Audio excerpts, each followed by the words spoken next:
Hello everybody, welcome back to the channel. Hope you're well. Thank you for joining me again. I'm in the living room for this one. I was going to go for a walk, but I got the place to myself, so I can sit on my sofa. Well, what are we going to talk about? I did a video yesterday about the farmers. And you know, they've all been royally shafted with all these inheritance tax changes that come up in the budget. And I think that when Rachel Reeves and chancellors before her make these decisions, they don't have a handle on the sheer consequences of their decisions on everybody. It's like one size fits all approach, and somebody inevitably ends up getting screwed over. Now in this case it's the farmers. I did a video yesterday and I'll leave it in the end screen at the end so you can watch it once again, and it's all about what could happen, you know, where our farms have gone, the consequences, the sell-off of farming land and houses are being put on them, and a little bit of insight about what's been happening in my area, particularly over probably the last 30 years, because one of my first jobs was working on a farm, believe it or not, way back when.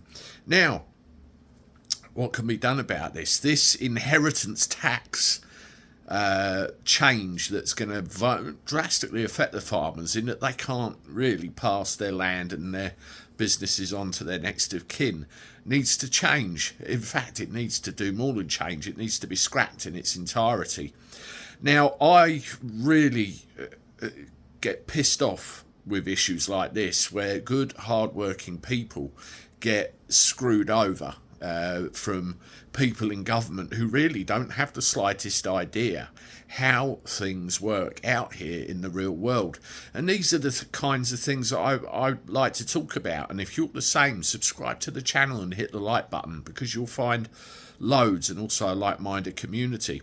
Well, what's going to happen? What's going to happen? In November, there's going to be what we will term a gathering in Westminster.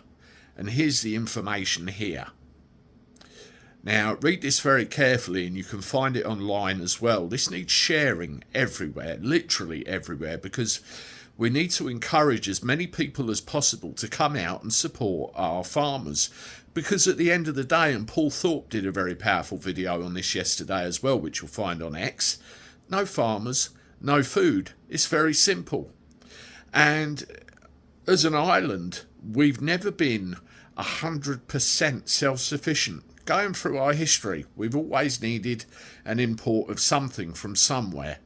And, you know, if they go down this route and put houses on farmers' lands and make it difficult for them to carry on, sooner or later, there won't be any. Then what will we do? No farmers, no food. It's really quite simple. Now, as I said earlier on in the video, I put a link here. You can see this end screen box that's just popped up, and that's the video that I discussed yesterday about this subject. Go and have a look to give you a little bit more insight.